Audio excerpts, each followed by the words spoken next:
Hello. Hello. Hello.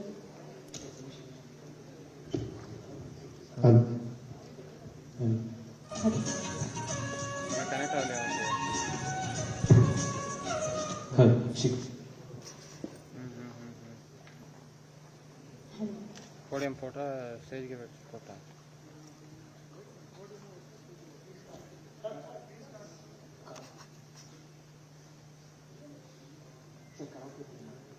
I request the technicians to turn on the music, karaoke music.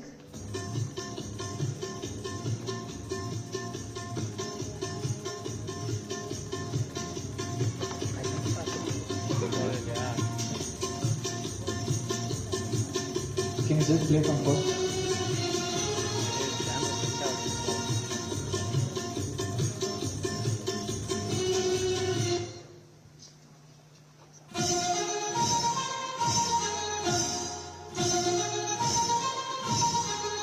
जय भारत जननीय तनुजाते, जय हे कर्नाटक माते, जय सुंदर नदी वन गणनाडे, जय हे रस ऋषिगण वीरे. जय भारत जननीय तनुजाते, जय हे कर्नाटक माते. ಭೂದೇವಿಯ ಮಕುಟದ ನವಮಣಿಯೇ, ಗಂಧದ ಚಂದನ ಹೊನ್ನಿನ ಗಣಿಯೇ, ರಾಘವ ಮಧುಸೂದನರವತರಿಸಿದ ಭಾರತ ಜನನಿಯ ತನುಜಾತೆ, ಜಯ ಹೇ ಕರ್ನಾಟಕ ಮಾತೆ. ಜನನಿಯ ಜೋಗುಳ ವೇದದ ಘೋಷ, ಜನನಿಗೆ ಜೀವವು ನಿನ್ನಾವೇಶ. ಹಸುರಿನ ಗಿರಿಗಳ ಸಾಲೆ, ನಿನ್ನಯ ಕೊರಳಿನ ಮಾಲೆ. ಕಪಿಲ ಪತಂಜನ ಗೌತಮ ಜಿನನುತ ಭಾರತ ಜನನಿಯ ತನುಜಾತೆ, ಜಯ ಹೇ ಕರ್ನಾಟಕ ಮಾತೆ. ಶಂಕರ ರಮನುಜ ವಿದ್ಯಾರಣ್ಯ ಬಸವೇಶ್ವರ ಮಧ್ವರ ದಿವ್ಯಾರಣ್ಯ, ರನ್ನ ಷಡಕ್ಷರಿ ಪೊನ್ನ ಪಂಪಲ ಕುನಿಪತಿ ಜನ್ನ. ಕುಮಾರದಾಸನ ಮಂಗಳ ರಾಮ, ಕವಿ ಕೋಗಿಲೆಗಳ ಪುಣ್ಯ ರಾಮ. ನಾನಕ ರಾಮ ನಂದ ಕಬೀರರ ಭಾರತ ಜನನಿಯ ತನುಜಾತೆ, ಜಯ ಹೇ ಕರ್ನಾಟಕ ಮಾತೆ. ಕೈಲಪ ಹೊಯ್ಸಳರಾಳಿದ ನಾಡೇ, ರಂಗಣ ಜಗಣರ ನೆಚ್ಚಿನ ಬೀರೆ. ಕೃಷ್ಣ ಶರಾವತಿ ತುಂಗ, ಕಾವೇರಿಯ ಬರರಂಗ. ಚೈತನ್ಯ ಪರಮಹಂಸ ವಿವೇಕರ ಭಾರತ ಜನನಿಯ ತನುಜಾತೆ, ಜಯ ಹೇ ಕರ್ನಾಟಕ ಮಾತೆ.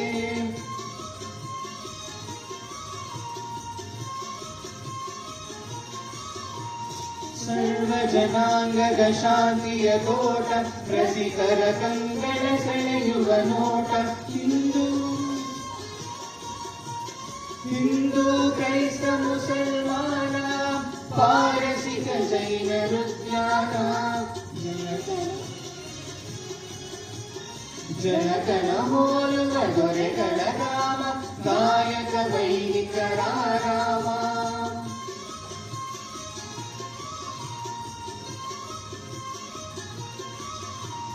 ಕನ್ನಡ ನುಡಿ ಕುಣಿದಾಡುವ ಗೇಹ, ಕನ್ನಡ ತಾಯಿಯ ಮಕ್ಕಳ ದೇಹ.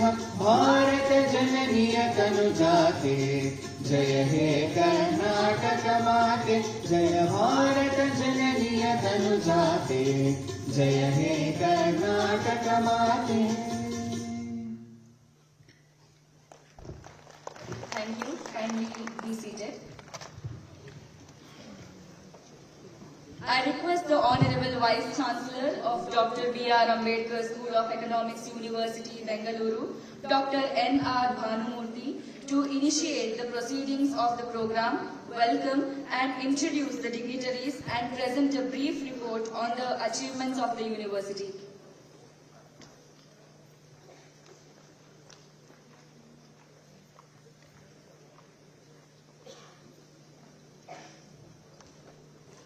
Honorable Chancellor, sir, I have have the honor to request you, sir, to declare the convocation open. This convocation of Dr. B.R. Ambedkar School of Economics has been called to confer degrees of candidates who in the examination held for the purpose have been certified to be worthy of the same. I declare the convocation open.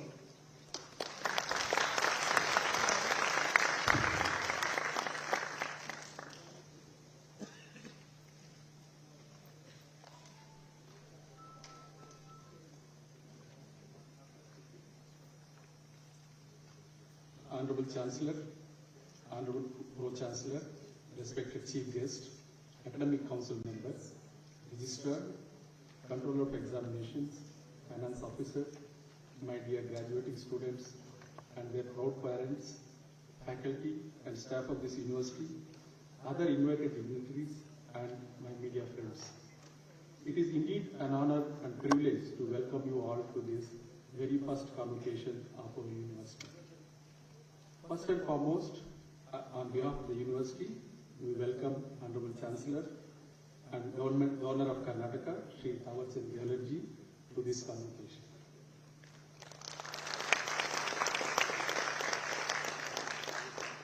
We warmly welcome Honorable Pro-Chancellor and Honorable Minister for Higher Education, Government of Karnataka, Dr. M.C. Sudhakar sir, to this convocation. We are honored to welcome our today's chief guest, Dr. C. Rangarajan, a very distinguished economist, former governor of Reserve Bank of India, former governor of the undivided state of Andhra Pradesh, Odisha and Tamil Nadu, former chairman of 12th Finance Commission, and also former chairman of Prime Minister's Economic Advisory Council to this convocation.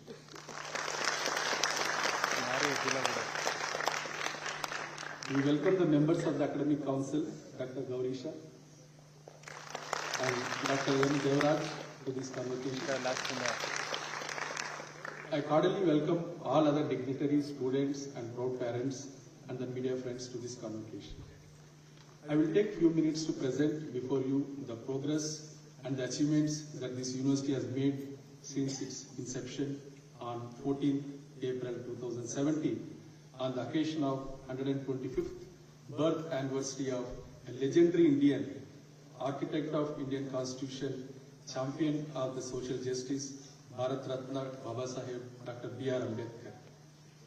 As many of you know, Dr. Ambedkar was first an economist, getting doctoral degrees in economics from London School of Economics and Columbia University.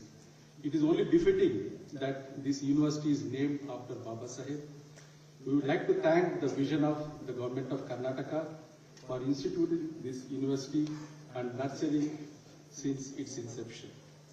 Initially, it has started as an affiliating institute, and in October 2019, it has become a full-fledged unitary university.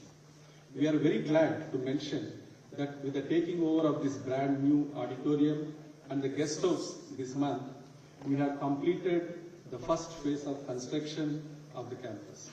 In fact, this is the first function we are organizing in this new auditorium. We thank the government of Karnataka for their generous support. Since this is a residential university, as part of the second phase, we have requested the government to sanction 2 more hostels. In this short span of time, this university could host many dignitaries and had very memorable events. Honorable President Shri Pranab Mukherjee inaugurated this university. Former Prime Minister Dr. Manmohan Singh inaugurated the academic sessions for our first batch of students. And in 2022, Honorable Prime Minister Shri Narendra Modi inaugurated the campus and also unveiled the statue of B.R. Ambedkar on the campus. These 3 events will remain as historical events of this university. In terms of academic progress, currently we are having 3 programs for which we admit students. 5-year integrated program on MSc in Economics, 2-year MSc in Economics, and 2-year MSc in Financial Economics. We provide 60% seats for the students from Karnataka and 40% from outside Karnataka. This year, We also plan to admit 5 foreign students in each program. Further, we provide 20% and 10% seats to students from SC and ST category students respectively. We have one of the best curriculum in the country, and I take this opportunity to thank the Curriculum Advisory Committee and the Academic Council for their support. For the past 4 years, about 180 students have graduated from this university, and for whom we will be presenting the degrees today. At the moment, we have 307 students on the rolls, and we admit students through CUET, All India Entrance conducted by NTA. Our university will be the first public university in the country to complete first 3 years of national education policy, and we will be implementing the recommendations of the State Education Policy Commission from the current academic year. We are also very proud that after the completion of degrees, our students are excelling very well in their careers. We have a student-run placement cell, and we are extremely proud to mention, despite being a new university, we could achieve 95% and 93% placements in the first 2 years of our university. In the current year, despite being a tough year, all of you know about it, I'm told we'll be achieving over 70% placements by the end of June. Some of our students are admitted for further studies in leading universities in United States, United Kingdom, France, Australia, the Netherlands, and many other countries. In terms of research, our faculty could undertake 9 sponsored research projects totaling about 1.5 crore. Our faculty and students have published about 37 research articles in leading journals and over 90 articles in popular media, out of which we are extremely proud to mention about 20 articles are written by our own students.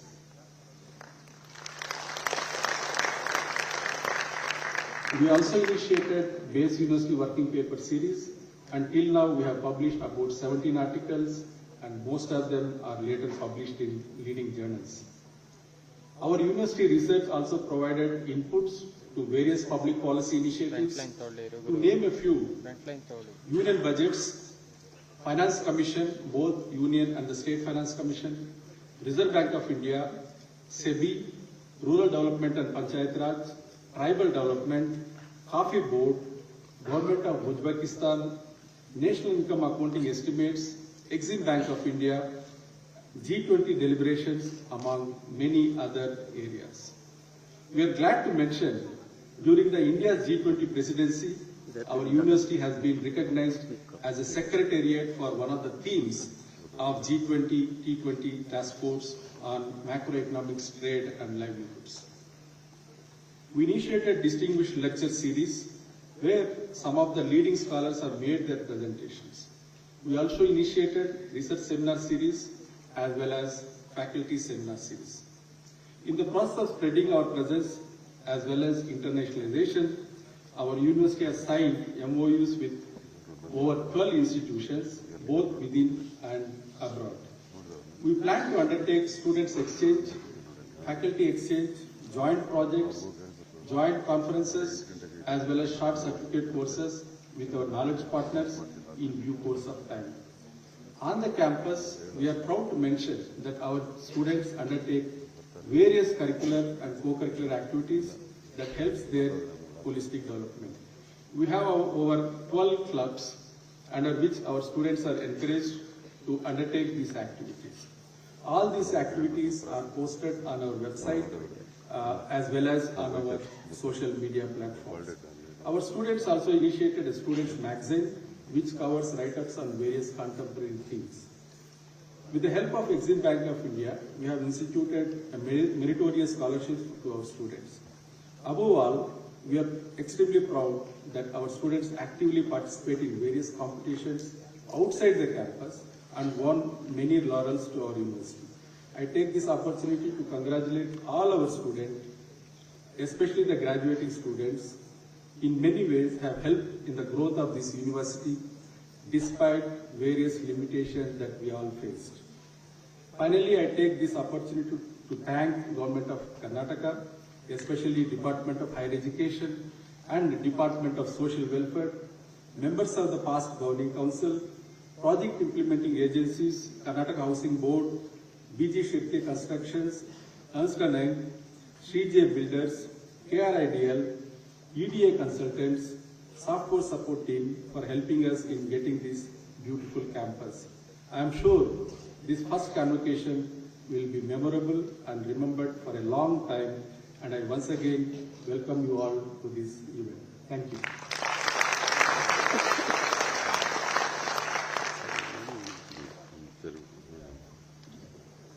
Thank you, sir. I request the Vice Chancellor of Dr. B.R. Ambedkar School of Economics, University, Bengaluru, to felicitate Honorable Governor of Karnataka and Chancellor of Dr. B.R. Ambedkar School of Economics, University, Bengaluru, Shri Tawar Chand Gehlot ji. ಇಲ್ಲ ಸನ್ಮಾನ ಸನ್ಮಾನ ಸನ್ಮಾನ ಮೇಲತ್ತಂಗಿಲ್ಲ.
Thank you, sir.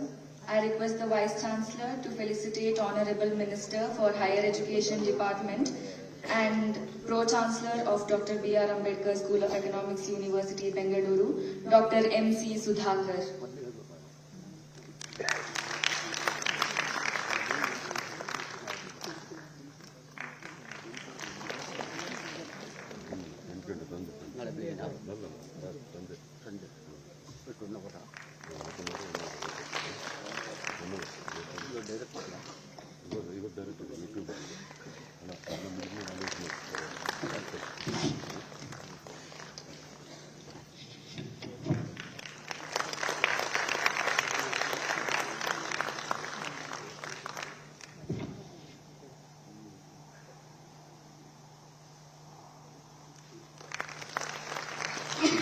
Thank you, sir.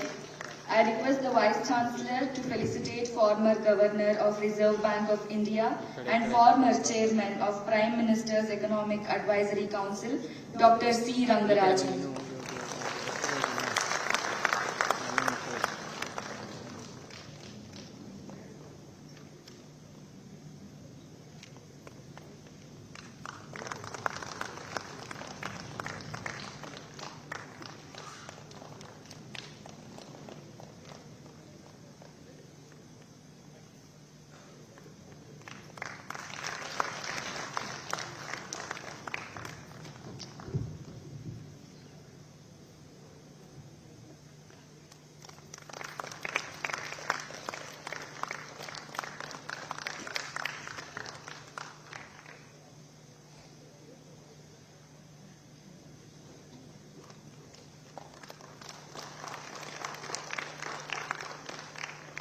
Thank you, sir.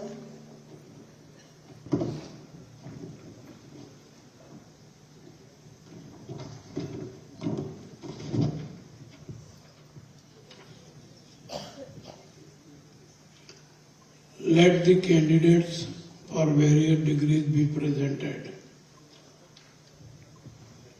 ಆಗೋಯ್ತು, ವಾಪಸ್ ಅಲ್ಲಿಗೆ ಬರ್ತಾರೆ ಪೋಡಿಯಂಗೆ.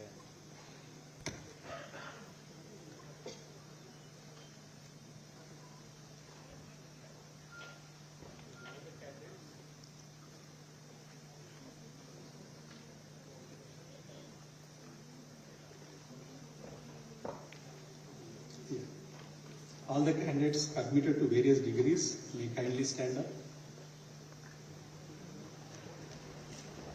Students ಇದು ಇರಬೇಕು. ఇక్కడ తెలుసు నాగరాజ్ ನಾಗರಾಜ್ ಈ ಕಡೆ ಸ್ಟೂಡೆಂಟ್ಸ್ ಎದ್ದಿದ್ದಾರೆ ನೋಡಿ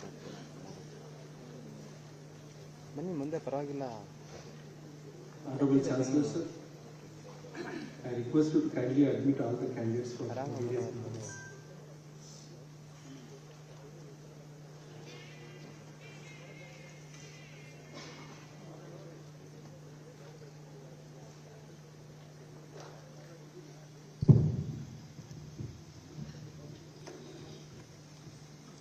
By virtue of authority vested in me as Chancellor of this university, I admit you to the various degrees awarded by Dr. B.R. Ambedkar, School of Economics, University. I also admit the rest of the candidates whose names are set out in the list to the respective degrees in absentia. I suggest you that ever in your life and conversation you show yourself worthy of the same.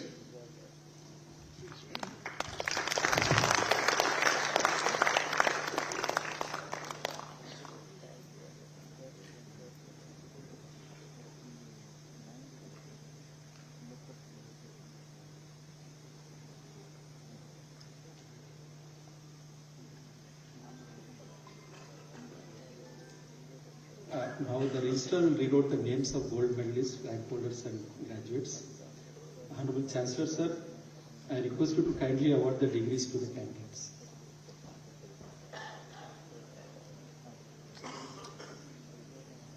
Cut ಮಾಡ್ಕೋಗ್ರ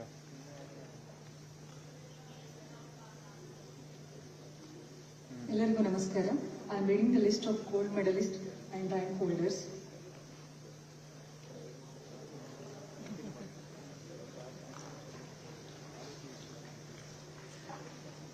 First, BSc Honours in Economics, 2017-18 batch.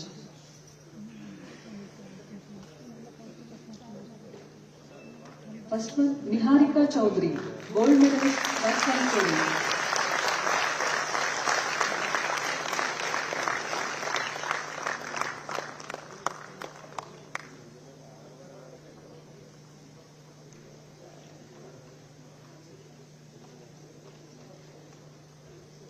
Dhanusha Prabhu, second rank, BSc Honours in Economics, 2017-18 batch.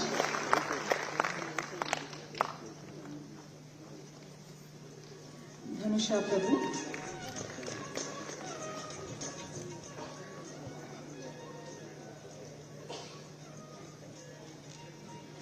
Manjushri J. Hosmani, third rank, BSc Honours in Economics, 2017-18 batch.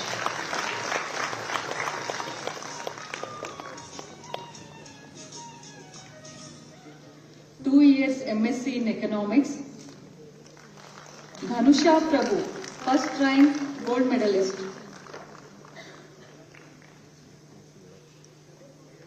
Dhanusha Prabhu.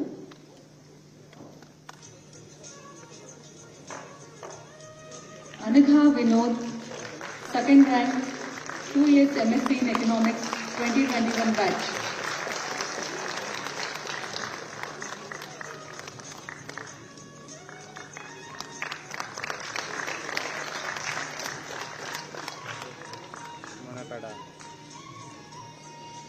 Next, Shantanu Sharma, 2 years MSc in Economics, 2021 batch, third rank student.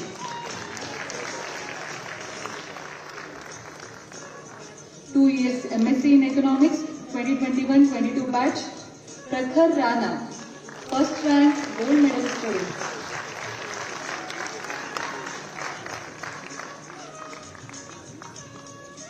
Neha Ghoshal, second rank, 2 years MSc in Economics, 21-22 batch.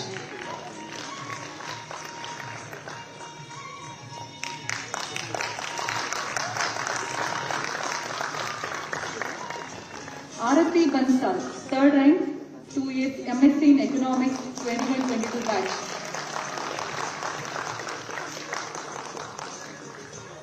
Five-year integrated MSc in Economics, 2018-23 batch, Meera Mohan, first rank, gold medalist.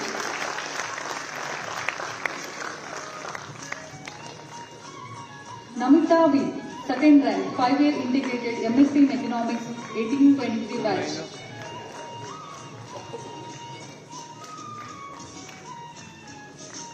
Namita V.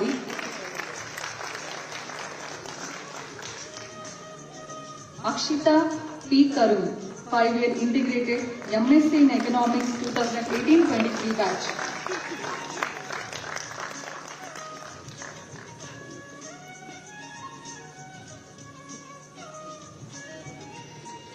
Thank you all dignitaries for presenting the gold medalist and bronze holders.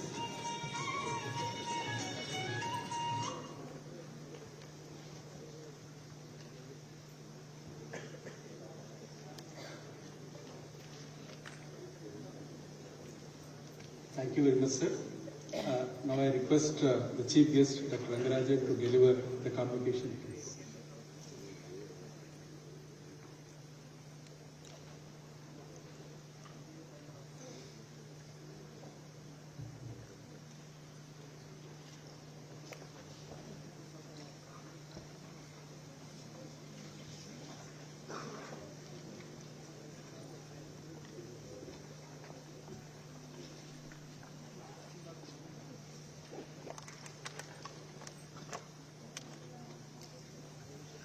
The Honorable Chancellor of the University, the Pro-Chancellor of the University, the Vice-Chancellor of the University, distinguished invitees, and graduating students.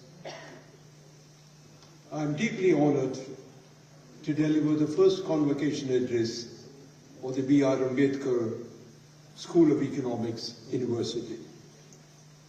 Set up in 2017, this university has already shown great promise and is attracting students from all over India. And it is aptly named after the multifaceted genius, Dr. B.R. Ambedkar, who was not only a great social activist and reformer, but also a scholar in various disciplines such as economics, law, and so on. I congratulate and all those associated with this university on the excellent progress that the university has made in such a short span of time. Let me congratulate all of you who are graduating today. Let me add a word of special appreciation to those who are receiving medals and certificates.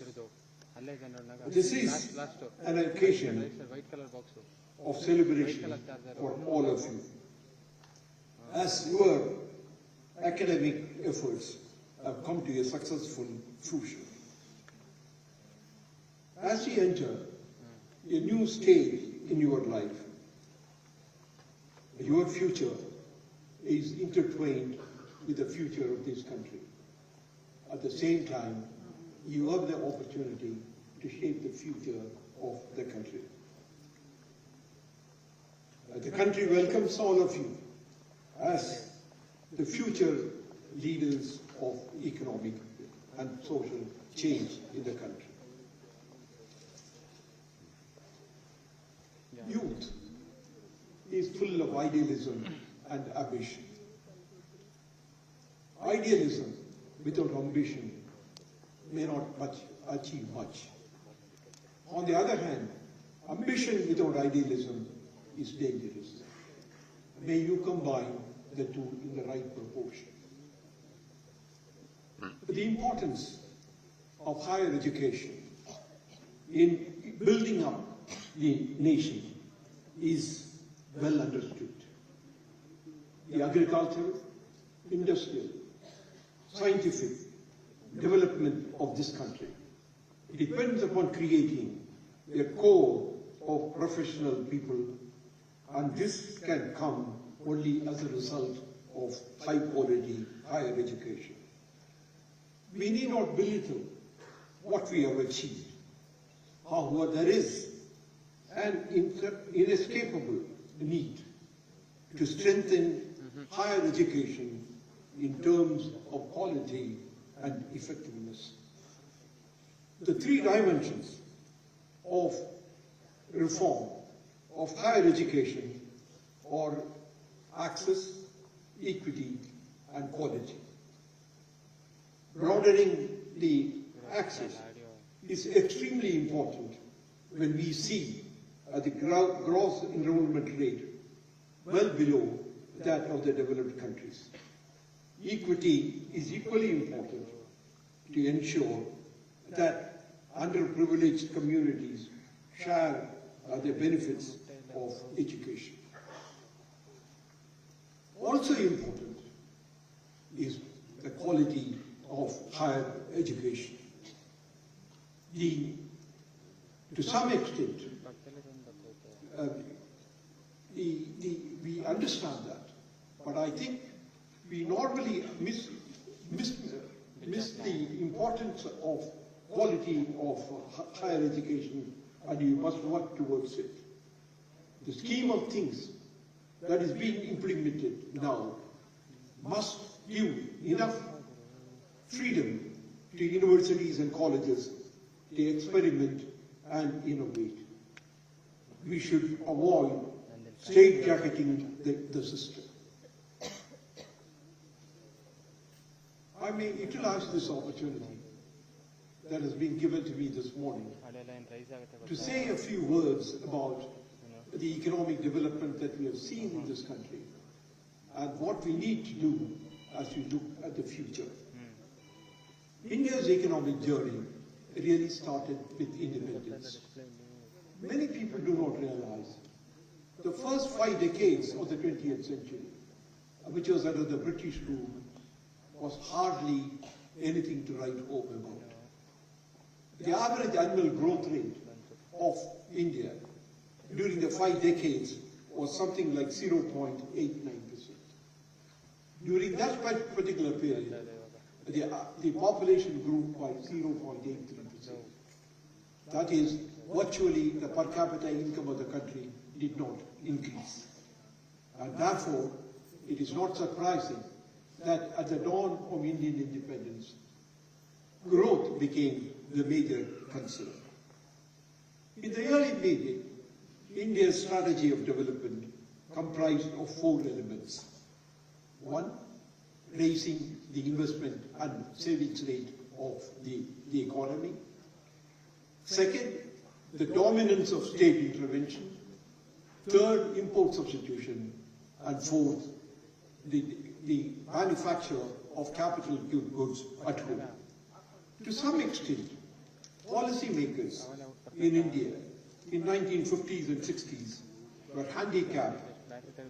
At that time, there was no clear model available for accelerating growth in developing countries. State intervention on an extensive scale seemed to be appropriate, even though there were some critics even at that time. However, by the end of 1970s, it was becoming clear that the model we had chosen was not delivering and that it needed modification. By that time, there were many more critics of the Indian strategy, but our policy makers refused to recognize this. It was around this time that China made a big change. It was the crisis of 1991 that compelled the policy makers to turn to an idea, to quote, whose time had come. The break with the past came in 3 important ways. First was dismantling the complex system of licenses and controls that prevailed in the country. The second was to take a relook at the role of the state in economic management. And the third was to give up the idea of import substitution at all costs and move on to a policy in which India embraced world trade. The reform agenda has been pursued by various governments that have been here since independence, and there is a general acceptance of the broad contours of the reform agenda. In the light of the recent developments at home and abroad, more particularly after the COVID-19 pandemic, the Russia-Ukraine war, and the more recent Israel-Gaza episodes, we need to have a clear idea of and a clear roadmap to handle, to know what the strategy should be adopted for promoting India's growth. The international scene has changed, and we really need to see the context of the international state. What do we need to do? The aspiration of the people in the country is very clear. People want to become a developed country. India wants to be a developed country. What is it that it means in order to say to be a developed country? It really means that the international financial organizations classify countries above a per capita income of $13,000 as a developed country. It is this that we really want to achieve. And our present per capita income is somewhere around $2,300, and that tells us the measure of the distance that we have to travel. Based on some assumptions regarding the future exchange rate of the rupee and also of inflation, it has been calculated that we need to grow somewhere between 6 and 7% in order to achieve that goal of a developed country. Is it possible? Before going into some issues on strategy of development, the first question to ask is, what is the rate of investment that we must have in order to achieve that? Assuming an incremental capital output ratio of 5:1, if we have to achieve a rate of growth of 7% in the economy, we need a gross fixed capital formation rate of 35%. We are close to it, but I only want to say that the recent rise in the gross fixed capital formation rate has been because of the increase in the capital expenditures of the central government. And therefore, what we really need to do is to ensure that the private investment, both corporate and non-corporate, also increase so that we can get to the 35% very easily. Because the high capital expenditures that the government have been able to incur in the recent period is also because of the high fiscal deficit that has accompanied. If you have to cut the fiscal deficit and at the same time increase the capital expenditures, then it becomes more difficult. And that is one of the reasons why we must ensure that the private investment begins to grow. For this, what we need to do is to create an atmosphere or environment of which promotes the corporate investment in the corporate and non-corporate investment in the country. But it is extremely important that this attitude towards increasing the rate of growth and the rate of investment domestically should not create a situation in which we move towards an idea of import substitution at any cost. As I mentioned earlier, what is really required is efficient import substitution and not simply the talk of import substitution. The importance of price stability in this context also cannot be ignored. We also need a stable financial and fiscal system to accompany. What should be the strategy of development that we may adopt to achieve the goal of development country in the next 2 decades? Analysts are considering redesigning industrial policy in the light of ongoing global developments. In the post-World War II situation, there are many countries which adopted an export-led growth strategy in many of the East Asian countries. South Korea is an example, Taiwan is an example, and Malaysia, Thailand, and so on. It was possible at that time to do this, the East Asian model. Later on, China came. And China, in spite of being a large country, did adopt this export-led strategy and really achieved great gains. Let me quote one number. China's share in world exports was 0.6%, that is less than 1%, in 1970. By 2022, it went up to 11.9% of the global trade. Contrast, India. India's share in world exports was also 0.6% in 1970, and it increased only to 2.5% by 2022. What I am trying to say is that the export-led strategy development is neither possible now or not totally the most appropriate thing for a country like India. But at the same time, let me emphasize, we should not ignore exports. Exports, which is external demand, is an important driver of economic growth, and we need to take that into account. And therefore, the exports as a necessity is important to note. But at the same time, we cannot follow now, today, the East Asian example. And that also is also because of certain other factors to which I will come shortly.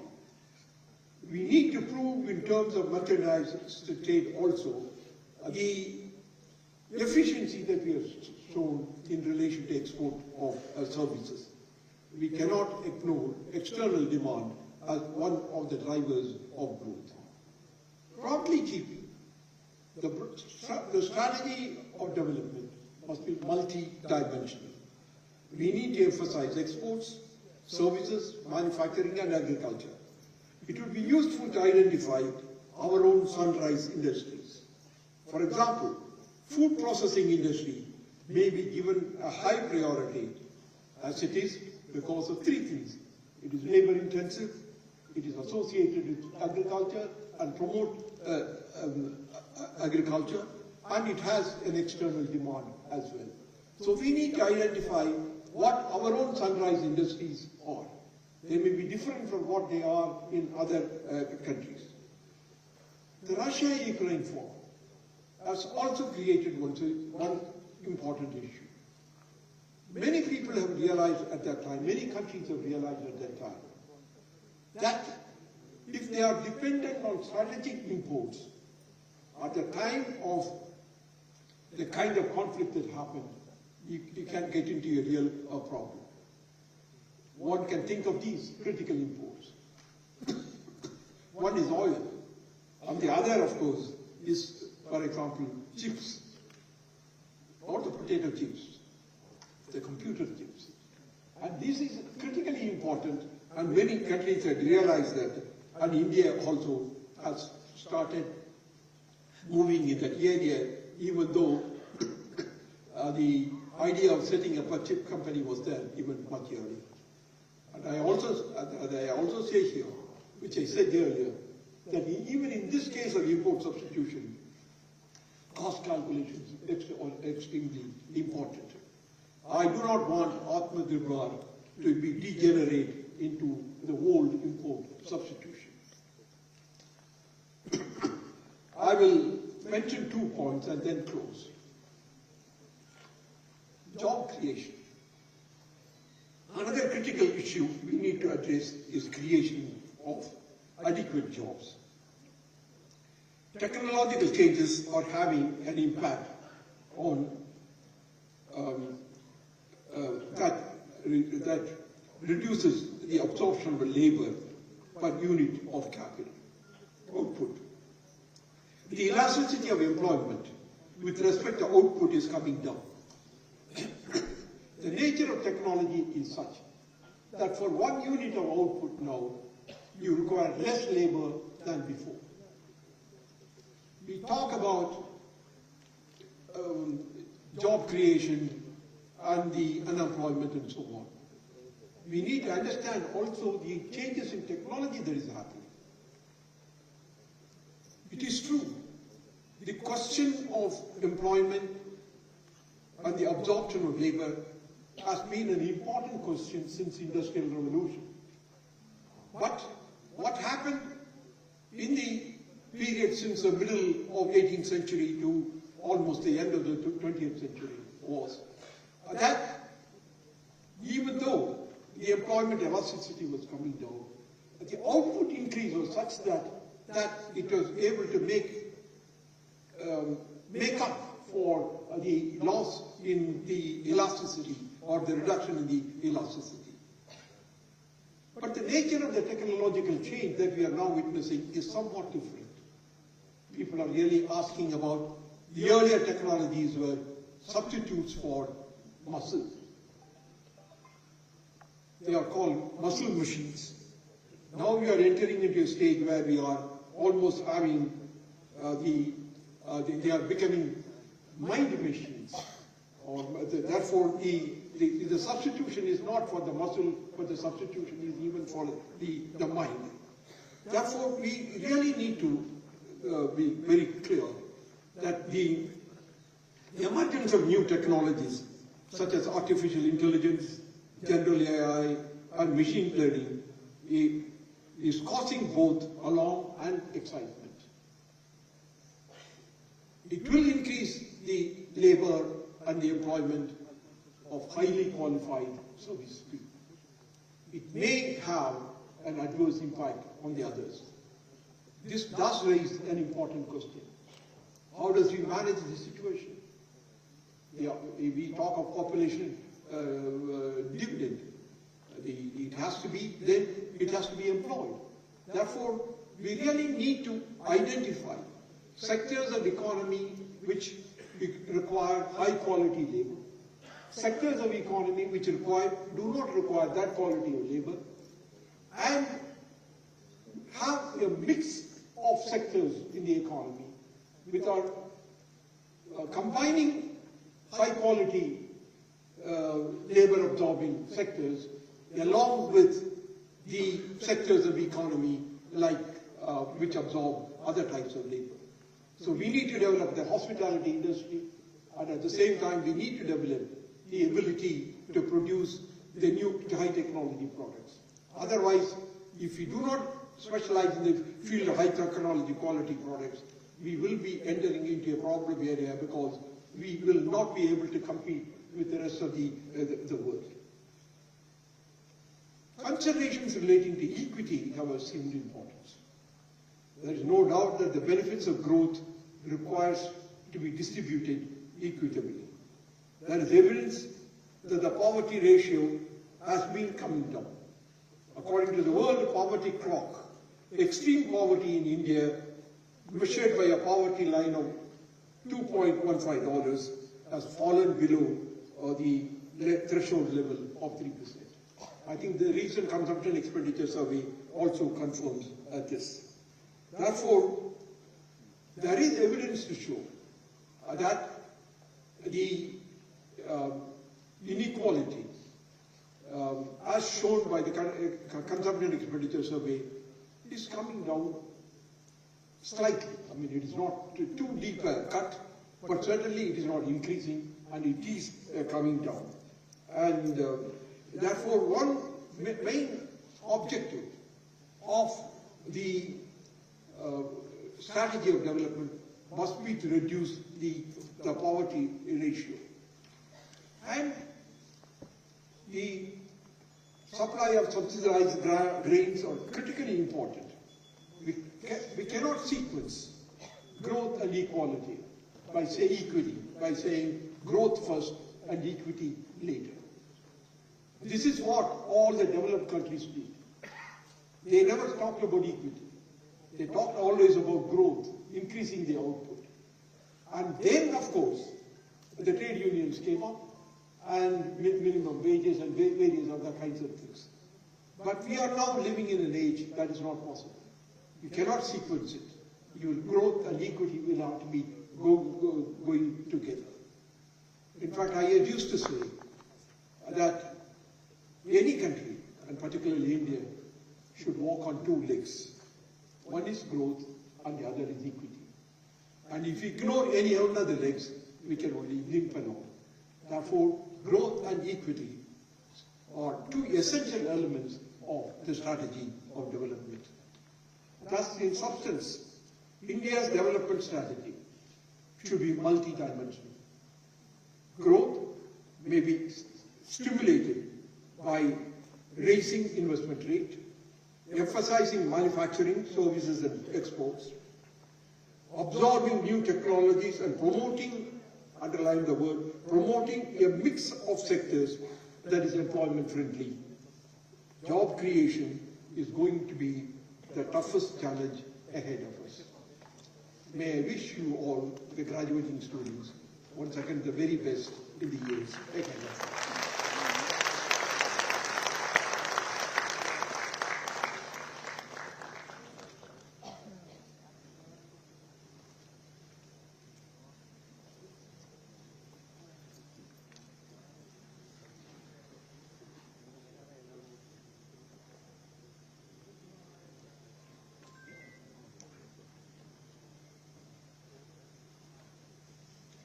Thank you so much, sir, for your convocation address. And now I request Honorable Pro-Chancellor to address the gathering.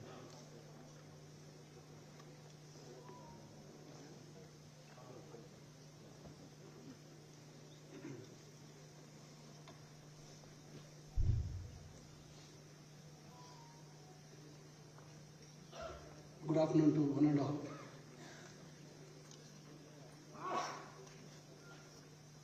On this occasion of the first annual convocation of Dr. B.R. Ambedkar School of Economics, University, I would like to acknowledge the presence of His Excellency, Honorable Governor of Karnataka, and the Chancellor of B.R. Ambedkar School of Economics, University, Shri Tawarchand Galurji. It's my proud privilege to be part of this momentous occasion, share the dais with Dr. C. Rangarajan, former Governor of Reserve Bank of India, former Governor of Undivided Andhra Pradesh, Orissa and Tamil Nadu, former Chairman, Prime Minister's Economic Advisory Council. And also we have our beloved Vice Chancellor who has done a great job, Dr. N.R. Bhanumurthy, Registrar Srimati Vidyashri, Controller of Examinations Dr. Nageshwar Bansode, Finance Officer Shri Prashant Kumar. I would like to also acknowledge the presence of Dr. Gaurish and Mr. Devraj, Academic Council members. Also amongst the invitees, I would like to acknowledge the presence of Shri T.B. Jayachandra, former Minister, presently representing Karnataka State in New Delhi, who was also instrumental and probably the brainchild behind this School of Economics, Baba Sahib Ambedkar School of Economics. And also we have with us the Vice Chancellor of Tumkur University, Sri Venkateshwarlu. I'd like to acknowledge the presence of the officers, Chief Engineer from Karnataka Housing Board, and the person who designed this contemporary institution, which is on par with any international school, that is Natesh and his team. Natesh is here. And all the invitees, and more importantly, the graduating students, the parents, and all the dignitaries, special invitees, and the friends from the media. Very aptly, this institution has been named after B.R. Ambedkar. It is on the lines of the London School of Economics, and the person who was known for his commitment towards the society, who has himself acquired so many degrees internationally, and his contribution towards the Constitution of India, which we are all respecting with utmost gratitude. So I'd like to congratulate our Honorable CM, Chief Minister of Karnataka, who was gracious and who had the commitment to give permission to start this institution in his first tenure as the Chief Minister. And this is a great contribution to the society by large, and even the Social Welfare Department for coming forward to fund this great institution. So with these appreciative words, I'd like to come back to the actual program. It's a great honor to stand before you today as we gather to celebrate the first annual convocation of this esteemed institution. The field of economics holds a unique and vital place in our society. And it is a privilege to be part of this community dedicated to understand and improve the economic fabric of our world. Economics plays a significant role in our day-to-day lives, influencing how we make decisions and interact with the world around us. Here are some ways in which economics is important in our daily lives: consumption, production, distribution, exchange, price, saving, investment, employment, markets, trade, exports, imports, taxes, banking, etc. Economics at its core is about more than just numbers and graphs. It is about people, choices, and the impact of those choices on communities and nations. Your pursuit of economic knowledge is not just an academic endeavor, but a commitment to making a difference in the world. Even though Adam Smith is called the father of economics, the very first Indian economist identified as Kautilya or Chanakya, who authored the ancient Indian political treatise, the Arthashastra, in 371 BC. His book, besides being an economic doctrine, also serves as a political guide. An Indian economist, J.C. Kumarappa, was closely associated with Mahatma Gandhi, developed economic theories tributary to Gandhian economics. Kumarappa pioneered rural economic development theories and is credited for his work in this field. Amartya Sen is a world-renowned economist, philosopher. He is the best known for his welfare economics work and capability approach for his contribution towards economic sciences. He was awarded the Nobel Prize in the year 1998 and the Bharat Ratna in 1999. Dr. Manmohan Singh, the former Prime Minister of India, with his exemplary economic skills and expertise, he established a concrete base for the country in the field of economics. It is due to his efforts and expert guidance, Dr. P.V. Narasimha Rao, the then Prime Minister of India, was able to overcome the economic crisis in the year 1991.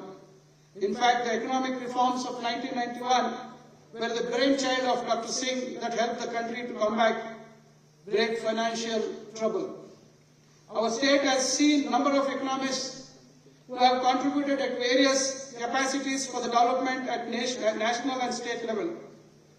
Few to remember are Professor P.R. Brahmananda, Professor K. Venkatagiri Gowda, Professor D.M. Nanjundappa, Dr. G. Timaya, Professor Nadkarni, Dr. M. Govindarao and others.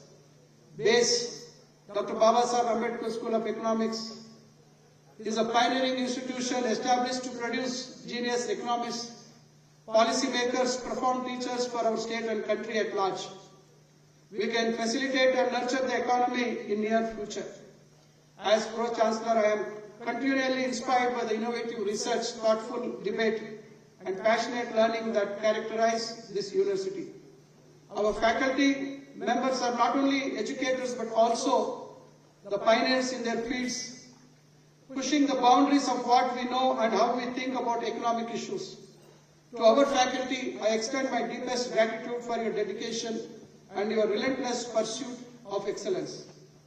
I heartily congratulate the students who are getting their degrees today.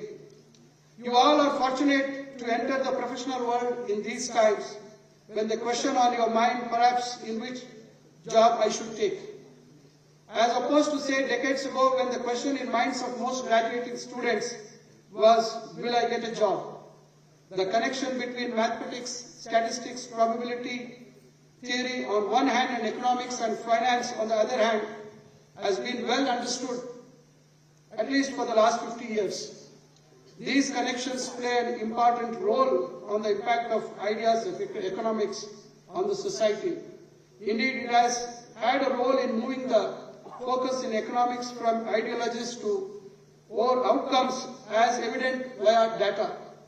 During the last decade, data science, big data, analytics have become buzzwords, and increasingly there have been questions if in this new world, does statistics have any role?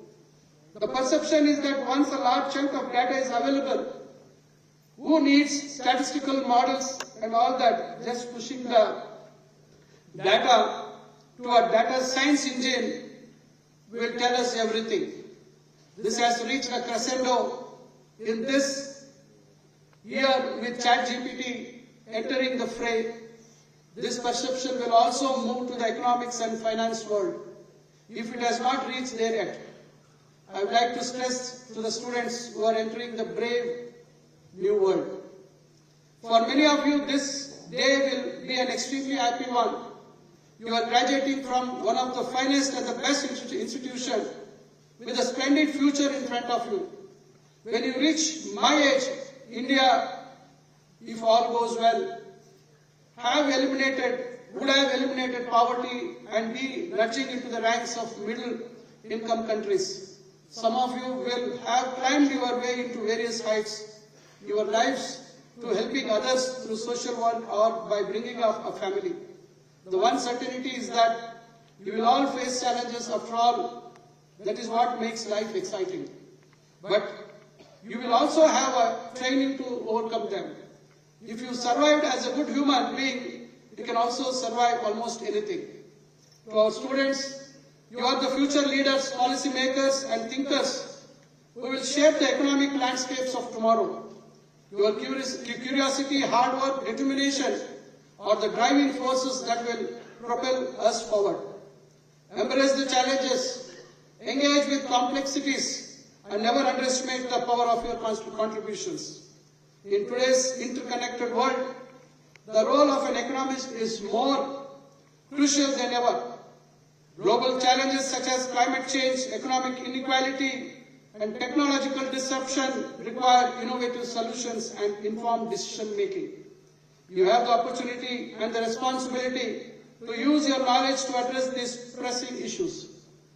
As you continue your journey, I encourage you to stay curious and open-minded. Collaborations across disciplines seek out diverse perspectives that always strive for a deeper understanding. Remember that the true measure of your success lies not just in personal achievement, but in the positive impact you have on others, on society as a whole. In closing, I would like to reaffirm our commitment to fostering an environment where intellectual rigor, creativity and social responsibility thrive.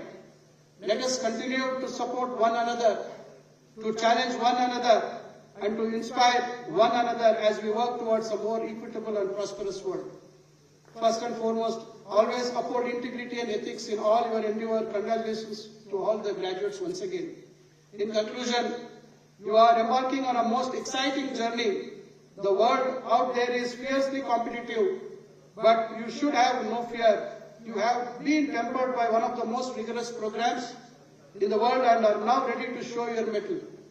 Congratulations to all the graduating students. Good luck, and may you all fulfill your dreams. Thank you all for giving this opportunity.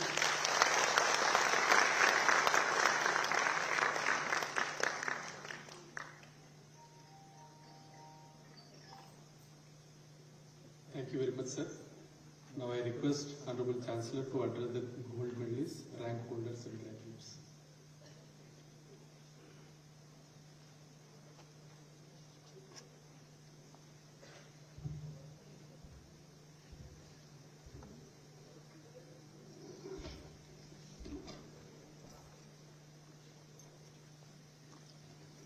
Doctor B.R.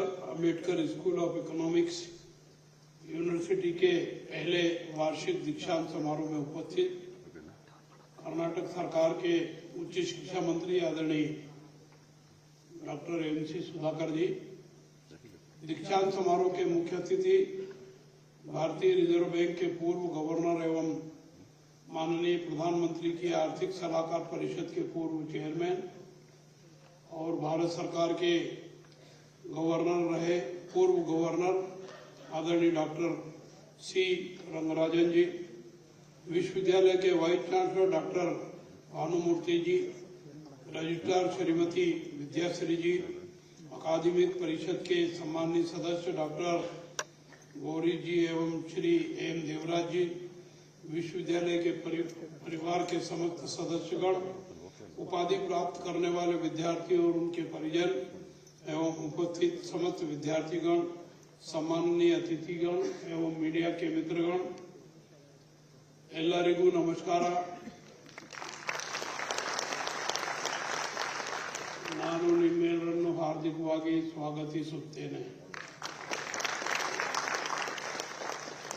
प्रसन्नता का विषय है कि आज यह विश्वविद्यालय अपना पहला दीक्षांत समारोह मना रहा है. इस अवसर पर मैं आप सभी को हार्दिक बधाई एवं शुभकामनाएं देता हूं. Doctor B.R. Ambedkar school of economics university of शोध और शिक्षा में उत्कृष्टता का एक उभरता हुआ संस्थान है, जिसका गठन अर्थशास्त्र के क्षेत्र में एक प्रतिष्ठित संस्थान की आवश्यकता को पूरा करने के लिए किया गया है, जो तेज गति से विकसित राष्ट्र की आवश्यकताओं को पूरा करने में अपनी अहम भूमिका निभा रहा है. इस विश्वविद्यालय के पहले दीक्षांत समारोह में उपाधि प्राप्त करने वाले सभी छात्र छात्राओं को मैं बधाई एवं शुभकामनाएं देता हूं और आप सबके उज्जवल भविष्य की कामना करता हूं. मुझे विश्वास है कि आप इस विश्वविद्यालय से प्राप्त शिक्षा आपके भविष्य को सफल बनाने में सहायक सिद्ध होगी. मेरा मानना है कि एक सकल अर्थशास्त्री जटिल डेटा और सांख्यिकी का अध्ययन करता है और अपने निष्कर्षों का वित्तीय संस्थानों को सलाह प्रदान करने के लिए करता है. नीतियों और निवेशों के संभावित प्रभाव पर अर्थशास्त्रियों की सलाह महत्वपूर्ण होती है. मेरा विश्वास है कि आप एक अर्थशास्त्री के रूप में आर्थिक रुझानों एवं शोध और निगरानी करेंगे और भविष्य के विकास के लिए सांख्यिकी मॉडल बनाएंगे. डॉक्टर भीमराव अंबेडकर जी के नाम से ये संस्थान है. हम सब जानते हैं कि डॉक्टर भीमराव अंबेडकर एक प्रसिद्ध और कुशल अर्थशास्त्री थे. आपने भारतीय मुद्रा की समस्या, महंगाई तथा विनिमय दर, भारत का राष्ट्रीय लाभांश, ब्रिटिश भारत में प्रांतीय वित्त का विकास, प्राचीन भारतीय वाणिज्य, भूमिहीन मजदूरों की समस्या तथा भारतीय कृषि की समस्या जैसे महत्वपूर्ण विषयों पर शोध करके इन मुद्दों से संबंधित समस्याओं के तार्किक एवं व्यावहारिक समाधान दिए हैं.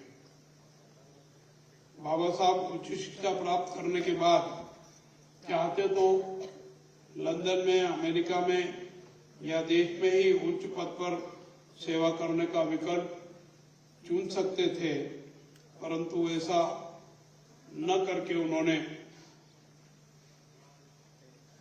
जनहित में और देश हित में काम करने का निर्णय लिया। अगर वो उच्च पद पर रहते तो स्वयं का भला सोचने के बजाय उन्होंने सामाजिक, आर्थिक, शैक्षणिक समस्याओं को दूर करने तथा समता और समरसता का वातावरण बनाने का संकल्प लेकर कार्य किया। बाबा साहब देश हित, समाज हित का कार्य करते रहे और सर्वव्यापी, सर्वहितैषी एवं सर्वस्पर्शी हो गए। भारत में आर्थिक एवं वित्तीय मजबूती के लिए आपके कार्य अनुकरणीय है।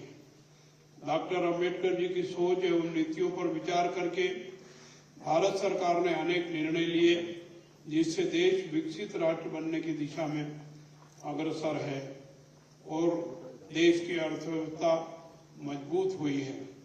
आज हमारी अर्थव्यवस्था विश्व की 5वीं सबसे बड़ी अर्थव्यवस्था है। इसे और अधिक मजबूती प्रदान करने की आवश्यकता है। देशवासी अपेक्षा कर रहे हैं कि इसको विश्व के देशों की तुलना में तीसरे स्थान पर लाया जाए। इस दिशा में हमारा सक्रिय प्रयास होना चाहिए। आज हमारा देश विकसित राष्ट्र बनने की दिशा में तेज गति से अग्रसर है। आगामी वर्षों में देश को दुनिया के विकसित राष्ट्रों की अग्रिम पंक्ति में लाने के लिए हमें सक्रियता से प्रयास करने की आवश्यकता है।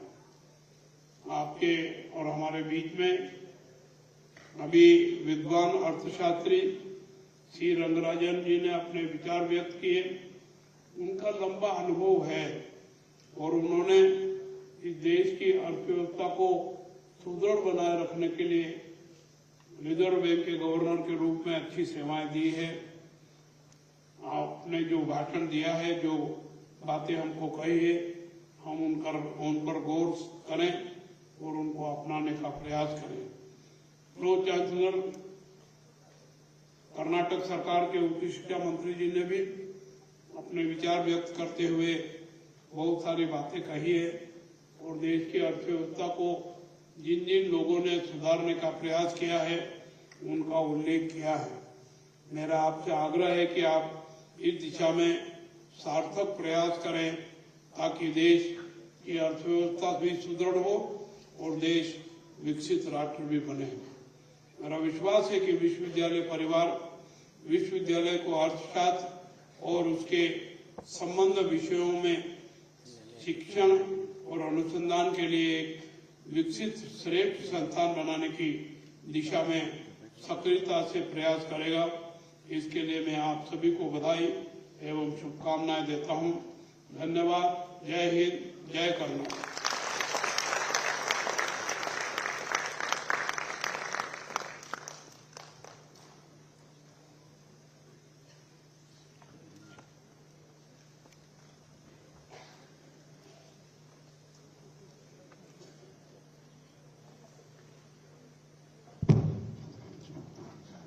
Thank you so much, sir.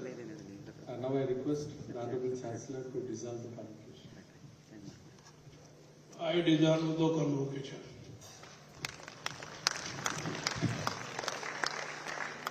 All the dignitaries on the dais and attendees are requested to stand up for the national anthem played by the police band.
Now the procession will be returning.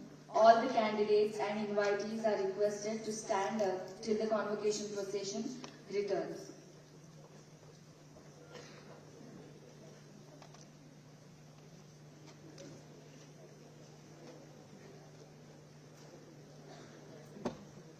The procession is led by the mace bearer, Controller of Examination, Dr. Nageshwar Bansode, followed by the Honorable Governor of Kannada and Chancellor of Dr. B.R. Ambedkar School of Economics, Shri Pro-Chancellor, Chief Guest, former Chairman of Reserve Bank of India and former Chairman of Prime Minister's Economic Advisory Council, Dr. C. Chandana, Honorable Minister for Higher Education Department and Pro-Chancellor of Dr. B.R. Ambedkar School of Economics, University, Bengaluru, Dr. M. C. Vice Chancellor, Dr. N.R. Bhanumoorthy, Registrar, Srimati Chandana, Finance Officer, members of the Academic Council and faculty.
Everyone is requested to please be seated as other graduates will be receiving degree certificates by other dignitaries on the dais within a few minutes.